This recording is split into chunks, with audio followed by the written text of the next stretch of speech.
5 बच्चे हैं तो अब सबकी शादी के लिए पीएफ से आप निकाल सकते हैं पैसा। सरकार ने कुछ नियम बदल दिए हैं। नमस्कार, न्यूज़ 18 का डिजिटल प्लेटफॉर्म देख रहे हैं आप और मैं हूं आपके साथ ऋतु सिंह। दरअसल ईपीएफओ ने नियम आसान कर दिए हैं। अब शादी के लिए 5 बार और एजुकेशन के लिए 10 बार पैसा निकाला जा सकता है। 25% मिनिमम बैलेंस छोड़कर 100% पात्र राशि विड्रॉ की जा सकती है। ईपीएफओ से अब आप 100% पात्र रकम निकाल पाएंगे। सरकार ने ईपीएफओ से जुड़े नियमों को आसान करते हुए सोमवार को इसकी जानकारी दी। ईपीएफओ संबंधी जिन नियमों में बदलाव किया गया उसमें आंशिक निकासी का नियम भी शामिल है।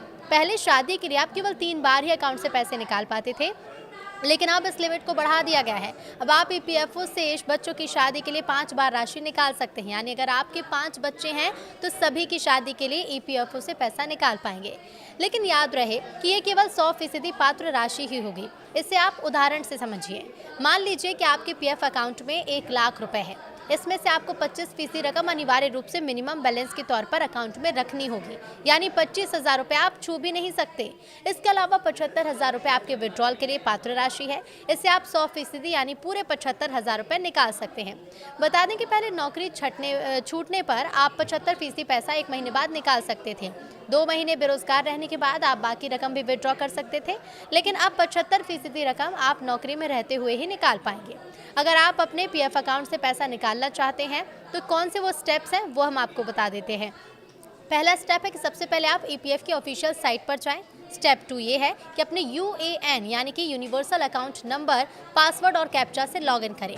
स्टेप 3 है कि ऑनलाइन सर्विस टैब पर जाएं और क्लेम फॉर्म 31, 19, 10C पर क्लिक करें। स्टेप 4 है कि अपने बैंक जानकारी की पुष्टि करें। ये वही बैंक अकाउंट होना चाहिए जो ईपीएफओ में लिंक है।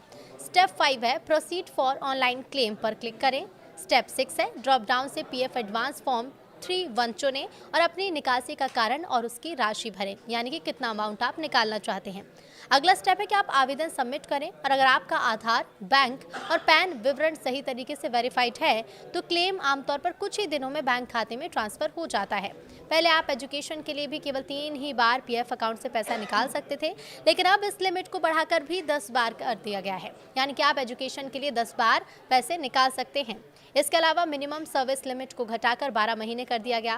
पहले अलग अलग काम के लिए इसकी समय सीमा अलग थी। मसलन नौकरी करते हुए अगर आप घर बनाने के लिए पीएफ से पैसा निकालना चाहते तो आपको कम से कम 5 साल निरंतर यानी कि लगातार सेवा की जरूरत होती थी। तो ये नए नियम जो आए हैं, इन नियमों को लेकर आपकी क्या राय है, हमें कमेंट करके ज़रूर बताइए।